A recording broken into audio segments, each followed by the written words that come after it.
Hello, welcome in or welcome back to my channel. My name is Deb from DG Reads, and it's time for another ARC attack. My ARC attack series is my excuse to make sure I'm keeping up with the books that I really need to get to, books that have been kindly sent to me by authors or by publishers for review in advance of their release. I just finished up my ARC review from last month, 2 days ago, and already I'm halfway into my first book. I am jumping in full speed ahead because the publishers have been generous lately and I have so many books that I'm excited to get to. I'm not even sure exactly how many I'm going to get to in the space of this vlog, but we're going to do our best. To kick things off, I'm starting with an April 15th release from Berkley Publishing, and this is One Death at a Time by Abbi Waxman. Abbi Waxman is an author that I met at my very first book event after joining the Bookstagram community, so I've been very eager to get to all of her books. I really enjoy her sense of humor, and I find her writing and her books generally really charming. This one felt like it had a little bit of a different synopsis, so I was intrigued to check it out. The book opens with Juliette. Juliette is someone who has been a famous actress. She's also been a famous drunk. And as the book opens, she is absolutely over the top drunk. And she realizes that there is a body in her swimming pool and she takes off running. Cut to a sobriety meeting. And Juliette obviously got caught. She's been sent to court-mandated meetings and she confesses her blood alcohol level was 0.35, which is wild. It turns out that the body in the swimming pool was that of her former friend, potentially, definitely former, very much public enemy, and she's been accused of killing him. She doesn't believe she did, but she doesn't know how his body wound up in her swimming pool. At this meeting, Julia meets Mason, who is someone who is on her road to recovery from a multitude of addictions as well, and she volunteers to be Julia's sponsor. And through the course of events, winds up helping Julia in the investigation to figure out what actually happened to the man in the pool. And we've got a reluctant friendship forming. We've got this kind of cozy mystery type element to it. I'm not sure if it's classified as a cozy mystery at this point, but that's kind of the vibes I'm getting out of it. We've got Hollywood and stardom playing into it,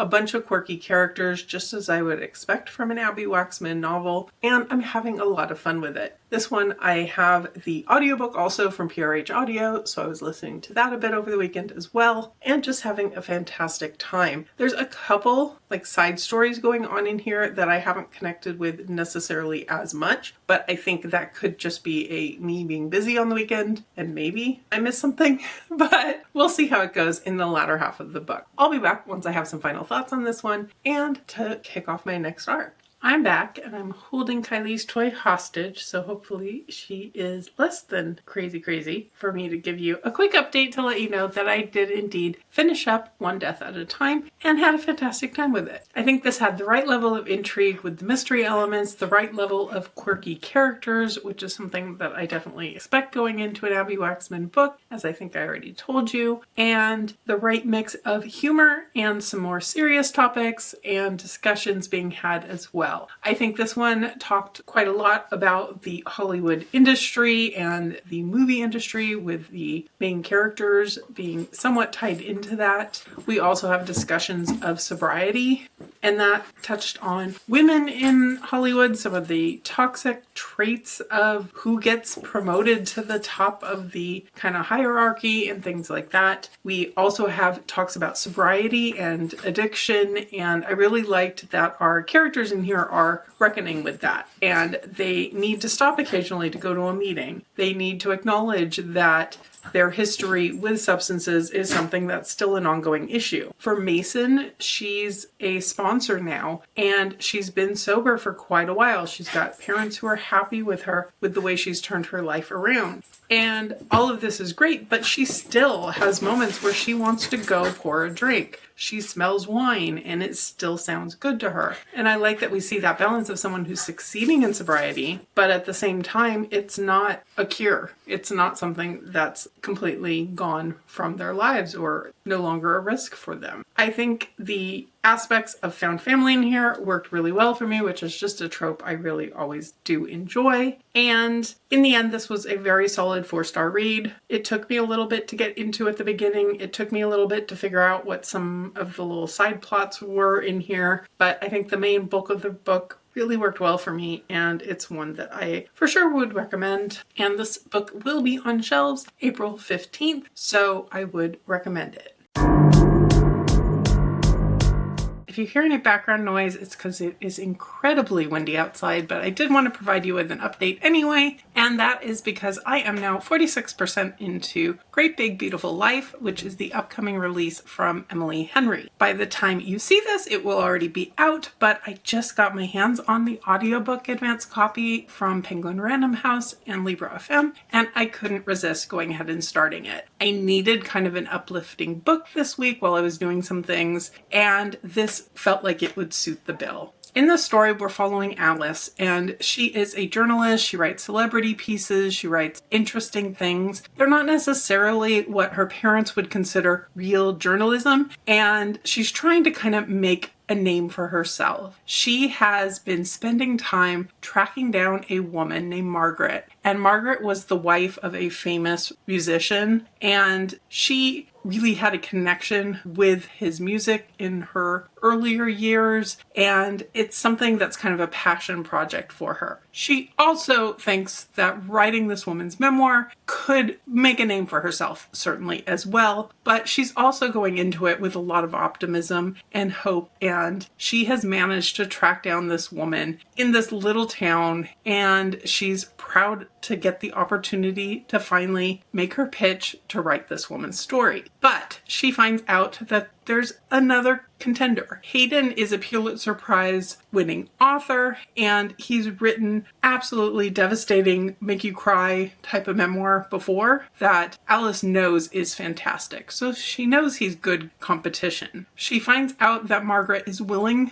to potentially work with either of them, and she basically gives them a month to work with her before she makes the final decision. And of course, there's tension between them, there's rivalry between them, but a relationship is going to develop. We've got Alice, who is absolutely sunshine, and we've got Hayden, who is the grumpy to that sunshine. I really love Margaret. She's my favorite so far. She's definitely got a good sense of humor. I think she really makes a really good connection with Alice when we see the two of them interacting with each other. And I think Alice is making an incredible pitch for why she should be the one to write this, because she seems to get Margaret, and she seems to pick up what Margaret's not telling her as well. In this book, we're not getting Hayden's side of things. We don't see Hayden's interaction with Margaret, and I do kind of wish we got that a little bit. Hayden is very closed-mouthed with Alice, so we don't really know what he's like with other people. The relationship between Hayden and Alice, I like it on a lot of levels. I like some of the banter between them. I like the quips that we get out of Alice in particular toward Hayden, and the way they are forming a relationship. It goes from 0 to 60 though really quickly for my personal preference. When we've got kind of a rivalry situation, I want that rivalry to go on longer, and it goes very quickly to attraction, to more than attraction, to wanting to hop into bed, and that's not necessarily my preference. We're also getting a lot of backstory, not just about Margaret, but Margaret's family going back in time, and I think that's going to wind up being relevant to some of the issues that Alice is uncovering from Margaret's life, but those sections aren't holding my attention as well as the interactions between Alice and Margaret or Alice and Hayden. So that's where I'm at currently. I'm halfway in, got through the first half really quickly, and really could have just binged the whole book in one listening session practically, but I did want to provide a midway update. So there you have it, and I will be back once I have indeed finished. I have just gotten home from work, and I have also just finished up Great Big Beautiful Life. And overall, I liked this one. I really like Emily Henry's writing, and that holds true here. There were a few things that just didn't quite fully hook me in, and that's what's leaving this one at a low 4-star for me. The relationship really goes from 0 to 60 fast. We go from rivalry to attraction to love really, really quickly, it feels like. And I think part of the reason of that is we spent a good chunk of the book talking about Margaret and her backstory. And it's definitely something that's necessary for where the plot's going. But at the same time, that feels like it's taking pages away from developing the relationship between Alice and Hayden, if that makes sense. So I would have liked to see a little bit more relationship development, a little bit more of the rivalry at the beginning to really feel like they're rivals. And I think this is just one where not getting the male POV hurt it a little bit in my mind. I think if we had heard from him and learned a little bit about him from his own point of view, learned a little bit about his interactions with Margaret from his point of view, instead of just him telling Alice how things were going, I think would have made a big difference for me in terms of my enjoyment. But overall, still a good time. Still one, I think, if you're a fan of Emily Henry, worth picking up. But those are just some of the things that kind of held me back from enjoying it as much as I really would have wanted to. So with that one done, I will go ahead and be back once I have more thoughts on a new book for you.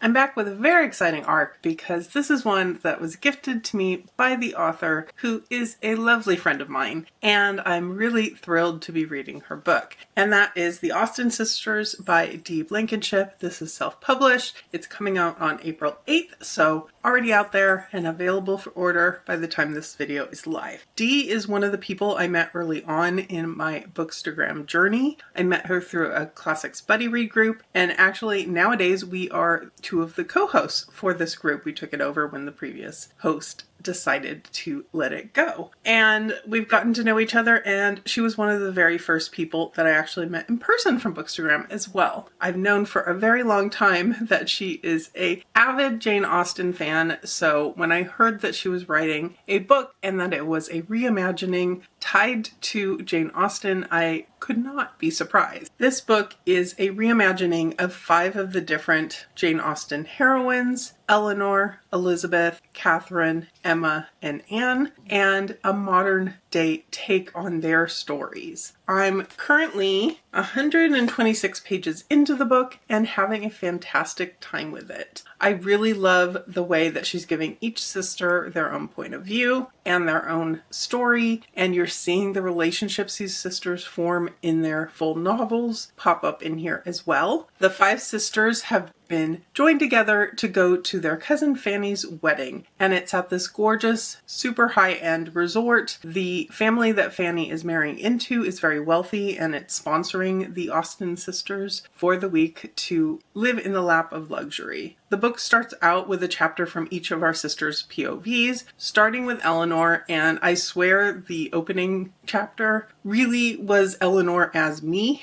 and the anxieties of travel and the uncertainties of navigating an airport and the sense of relief when you finally make it to your gate. I can 100% relate there. But there's things about each of the sisters that I definitely can tie to. Emma is a social media person. She's living her life, making videos, making pictures, posting to Instagram. Definitely something I can relate to there. Catherine is a reader, and she loves anything a little bit spooky, and there are times the people around her are a little concerned about her knowledge about things like how to plan the perfect murder, and definitely can relate there. Like I said, there's something with each of these sisters. They're charming. I like the relationships. I like the banter they have with their potential romantic partners, with the characters around them they don't like as much. We've got some snooty characters that are in the family that Fanny's marrying into, and I'm just having a lot of fun with this one. I have fallen into the trap of just one more chapter, but I finally had to make myself put it down so I could do an update. So I'm looking forward to continuing on with this one, and we'll let you know once I have final thoughts. I have an especially exciting update for you this morning because last night I finished up The Austen Sisters, and the reason this is especially exciting is that today is its publication day. It is available now for purchase, paperback, hardback, and Kindle, so I'm very thrilled for Dee, especially because I really truly did really enjoy this book. I think the story did such a good job of weaving together details of these sisters from their Jane Austen novels, and the way those details just kind of were mixed in with a very contemporary setting. It's very readable even if you don't know Jane Austen. Just 5 sisters, their relationship with each other, their dips into romance and getting their happily ever afters in progress. And I think it did a good job of showing some tension between the sisters, as is bound to happen, and also resolving each of their individual stories at the end, but also their relationship with each other and seeing that really close sister bond between them. And I think just all the little touches in here, each chapter has a quote from the book that the character was from, which I think is a really nice touch as well. And it's just a gorgeous book in every way, shape, or form. So very happy to have read this one, and it is out in the world now. And then I also actually do have one other final thoughts to give you on an arc. And that is because if you saw my weekend challenge that went up in April, I started a book and I did not quite finish it because it was an essay collection. It was one I wanted to spend some time spreading out the essays, and I was really enjoying it, but I decided I would just hold off and include it in my arc attack because it is indeed an arc. And that is I'll Look So Hot in a Coffin and Other Thoughts I Used to Have About My Body by Carla Sosenko. This one is from Dial Press, and it will be coming out on May 6th. This is a story collection from the author about her journey, her personal journey related to her body. She was born with a genetic condition called KT. Not even going to try to pronounce the full name of it, but basically it leaves her with a body that is not quote unquote normal. It has fatty lumps on her back. Her legs and other parts aren't quite even. There is some differences to her organs. There's a lot of things that are just different about her, and she's had to deal with this throughout her entire life. From her parents thinking they're being helpful and trying to get her surgeries to try to correct things, but is that causing more harm than good? About people who are perfect strangers commenting on her body or touching her body, and the way she's been through different things like dieting and hiding herself away versus putting herself out there, her relationships and how it's impacted that. And there's a lot of just different takes and different essays in here. And I really like her sense of humor, the way she does some things. Like there's one chapter in here that's a drinking game that drink every time you notice this in public media or this in the world where beauty is made the focus and anything different is the bad thing. And she looks at the world in general, our politics, our body autonomy, which is not great right now, and also just very personal things in here as well. I gave this one a very solid 5 stars. I think it was a fantastic read. I think it did what it needed to do to kind of open your eyes to a different perspective while also being well organized and good humor, like I said. So this is one that I would recommend, and it is coming out on the 6th of May. I'm back with another Racing to Work vlog update, but I wanted to let you know that I am now 50% into Firebird, and this may look like a finished copy, not an arc, and that's because it is a finished copy, not an arc. But I am listening to the advanced listener copy of Firebird by Juliette Cross, thanks to Macmillan Audio. I just happened to get a finished copy from Bramble a wee bit before it comes out. In reality, this hits shelves tomorrow, so I am running a little bit late on this one. This was the one that I was really hoping to get into my last arc attack, but it just didn't happen, so I carried it over to this one. This is set in a world where Rome is run and ruled by dragons. These are dragon shifters, and they have all the power, and as Rome was known to do, they take that power and they grab on to other countries and wrap them into the Roman Empire, and that is what's going on here. Melina is a Dacian dancer, and she and her family were performers. She also has a magical ability that relates to people's feelings, and our main male character sees her performing, and there's something about her that draws him to her. He has a conversation with her after the performance. He talks about how his god is looking out for her, and there's a connection between them. Cut to many years later, her entire family is gone. Her country has been taken over by the Romans, and she is in chains and being very badly treated. And he finds her again, takes her in as his slave. There is definitely a conqueror-conquee relationship going on here, slaver-slave relationship going on in here, and I know a lot of the one-star reviews for this are addressing the fact that that's not in the synopsis, that's not what people are wanting to read, and that's absolutely valid. I do think that that's something probably going into this would have been good to know. I think the author is doing her darndest to make sure that this is the female character who is consenting and interested in a relationship, not just him, and that he is being portrayed as not like other guys, not like other slavers. He does save her from a rough situation, and bringing her in as his slave keeps her in a much safer position. I'm not going to weigh in on whether that makes the slave-slaver relationship idea okay or not, but that's what's going on in here. That's obviously the author's intent. She's not whitewashing the situation. Our main female character very often is talking internally to herself about the fact that she shouldn't like this guy. He has killed her people, or he's part of this race of dragons ruling Rome who have killed everyone she knows and loves. But she also is recognizing that he has a heart, that he's doing things for her that she wouldn't expect, and he's asking her for consent with pretty much everything, except, if they're in public, because he can't exactly be the nice guy 100% when they're out amongst his peers. So it's a complicated dynamic in here. I'm not entirely sure how I feel about it in the long run. At the 50% mark, we're still kind of getting a slow build. This isn't a jump right to bed type of romance, and I appreciate that about it. And I'm going to keep an open mind. This is the regular, original print run, deluxe print run. It is a very gorgeous book, and there is a map as an end paper in here, and there is a foil dragon on the cover. So I'm going to keep going on this one, and I will check back in at the end.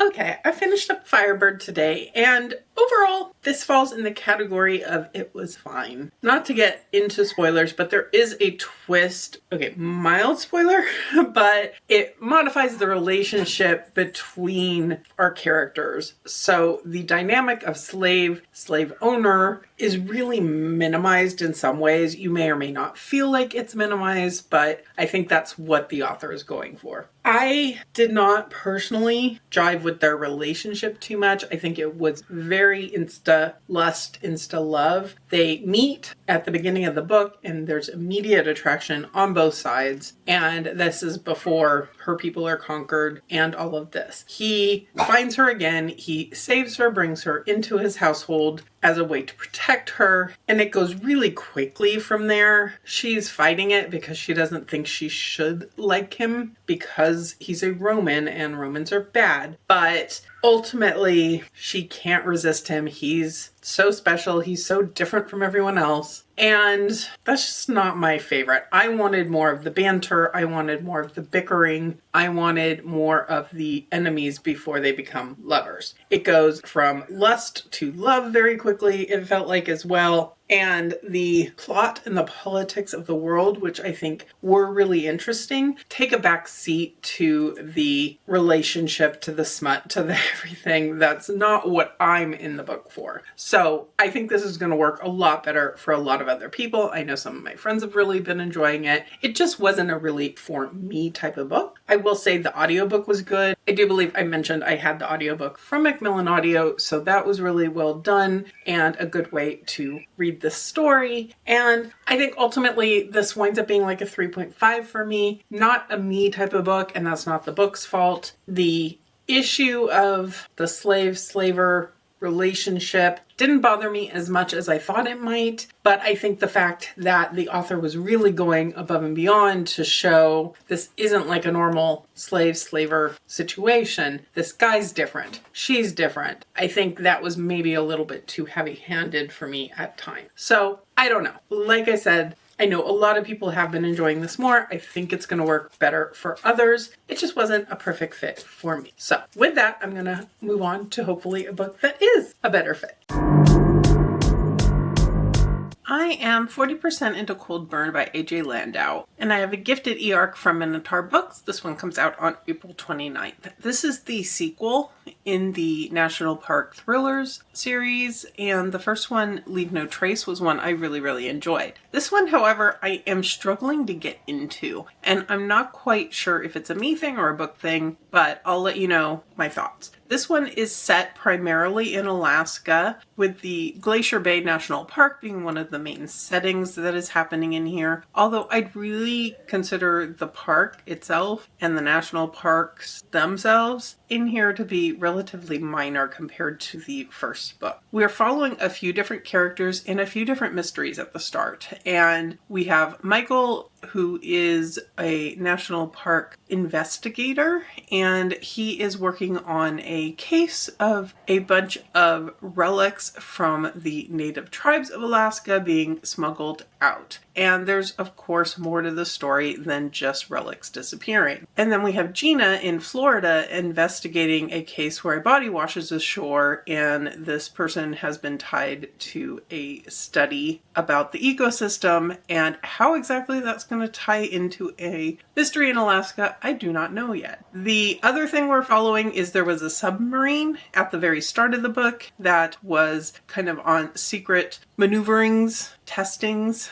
under Glacier Bay, I believe, or in that area, and it runs into some trouble, and then there winds up being even more going wrong with it than we first realized. So all of these things are jumping around in the story, and I think partly that could be why I'm struggling to get into it. Just we're having so many different threads, so many different people in different places doing different things, and the chapters are relatively short, which I like, but I am struggling to kind of connect in with one particular storyline before I move on to another one. The other thing in here is it is pretty info dump heavy. The author is giving us a lot of information about the native tribes and their relics and their history with the land, and the US taking that land away, the US giving that land back, but then people aren't necessarily honoring their ability to hold that for themselves and not enter it. And there's a lot of hurt feelings going on and righteous anger. I'm not belittling that at all, but it is pretty heavy on the history information going into this. And when I'm sitting down to read a thriller and I'm wanting kind of to get into it, some of that takes me out of the flow. It's not a book I'm wanting to put down at this point. I am at moments getting really invested, and I do really want answers. So I'm hoping as we get further into the book, it's one that grabs me even more. And I'm starting to see some of the threads come together. I'm starting to see some forward momentum. So I'm hopeful, but I figured I'd go ahead and give it a check-in now because it's been taking me a bit to get to this 40% mark. And I wanted to kind of give my early thoughts on why that is. So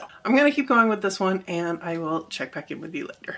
I'm back to give you a little bit more of an update on Cold Burn, and I think the update is ultimately I'm putting this one down for the moment. It's a book I really do want to keep going on, but I am struggling to keep my attention, and it could very much be me. I've been just having a week of attention deficit going on, but also it could be just the format of the book with the really short chapters with a lot of information being thrown at me and kind of feeling like I'm being educated a little bit, which I don't mind. It's interesting information, but it's not necessarily holding my attention as much as I would like it to. I did make it to the 50% mark. I think last time I checked in was around 35%. And I am seeing threads start to come together, but then there's just random chapters that I'm not sure how they fit in exactly. And I think this might be one where I will do better if I have an audiobook to go alongside it. So if I don't finish this before it comes out, I have put a hold on the audiobook from my library so I can finish it up shortly, hopefully after it hits the shelves, because they will have some more copies available. We'll see how that goes. But for the sake of this particular vlog, unless I delete this clip and suddenly get motivated to finish the book in a hurry, I'm just going to go ahead and consider this a soft DNF and move on to my next book. I am very quickly back with you with some very quick thoughts about The Indigo Room by Stephen Graham Jones. This is an advanced listener copy that I received from Brilliance Publishing. This is one of the short stories that is included in Amazon's new original collection, Shivers, and it will be out on April 15th. This one is by Stephen Graham Jones, so of course I was intrigued to check it out. He is an author I very much enjoy, and this one I went into without even reading a synopsis, and it was very interesting. We are in a work setting, and there is basically the nightmare of work bureaucracy going on. We've got a boss showing up who's not usually there. We have a work meeting going on that's being called, and they are sitting down to a presentation when our main character sees her coworker without a head. And that seems a little odd.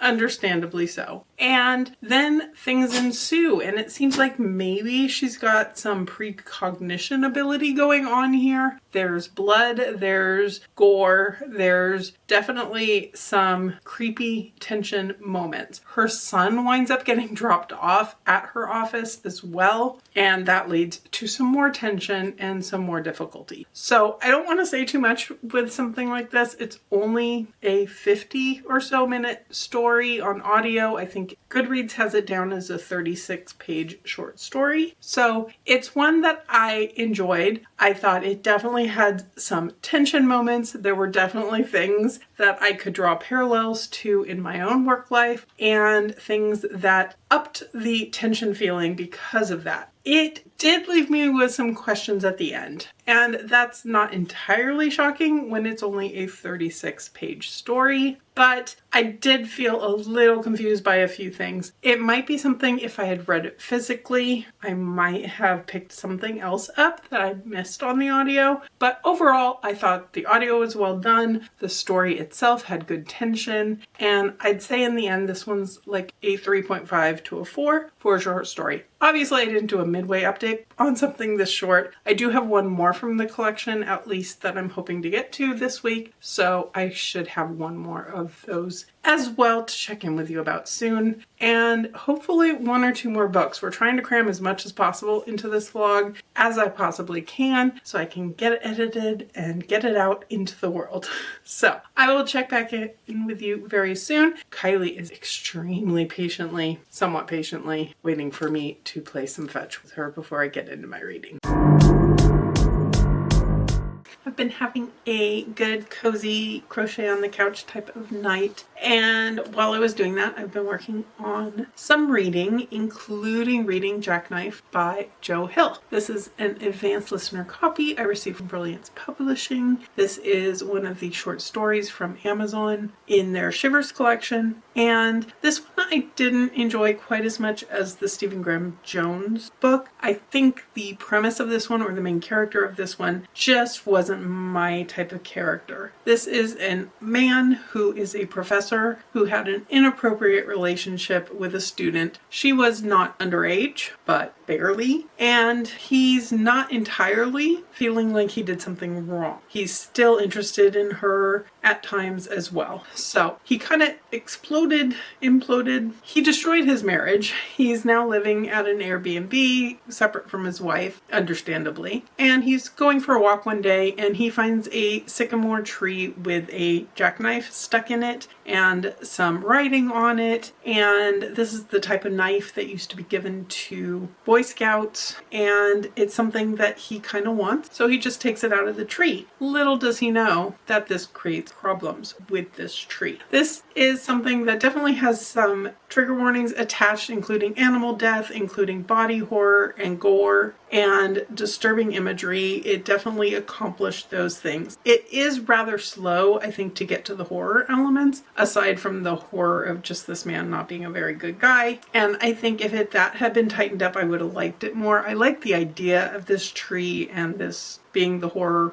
element to the story. Again, this is a very short story. I don't want to say too much. So ultimately, this one kind of winds up at a 3.5 for me. Glad that I gave it a try. It's very short. I want to say that the audio book for this one was 1 hour and 15 minutes. And I think Goodreads says it's a 46-page short story. So anyway, with that, I am going to try to at least get one more book in, possibly 2, but at least one more. And we'll be back soon with some initial thoughts on that.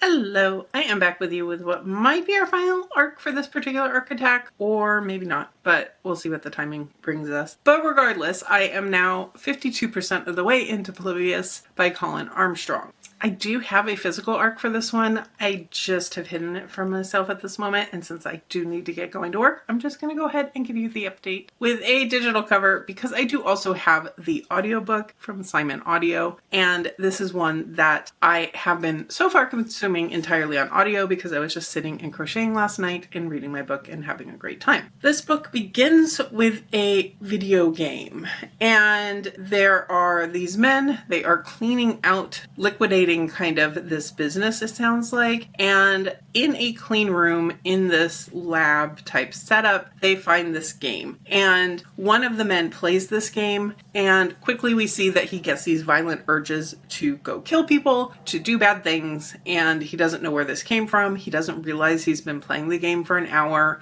and things are a little bit shady. Cut to a small town where there is a video arcade that purchases Polybius, this game, and we're following Andy and Ro. Andy is a young girl who has moved here with her mother after her parents split apart, and she's determined not to find herself invested in this town. She really wants to be with her father, who is an engineer and has taught her to kind of deal with her color blindness to certain colors, to find ways around that, to still be able to be really good at dealing with machines and what makes them tick and putting them together. She's found a job at an arcade maintaining the machines for a kind of shady guy owning it, but she's on the up and up and she's just maintaining the machines. Ro is the son of the sheriff. He's had a little bit of a rough past. His mother was black, his father is white. He doesn't exactly fit in as a result with many of the people in this town, and his mother also passed away. So he and his father are on their own, dealing with grief and dealing with kind of these small town mentalities as well. He spots Andy. He's interested in Andy. She's not interested in investing in any relationships in this town, but there's something about Ro that gets beyond this. So there's a little bit of a romance, teen romance going on in here. But the main thing is this game, and this game sucks anyone in who plays it, or they don't even need to play it. It's just seeing the screen. There's something about this game that is very different from any other game on the market, and it seems to be causing some issues because the town is suddenly erupting in bursts of violence, and people are dying, people are getting hurt, and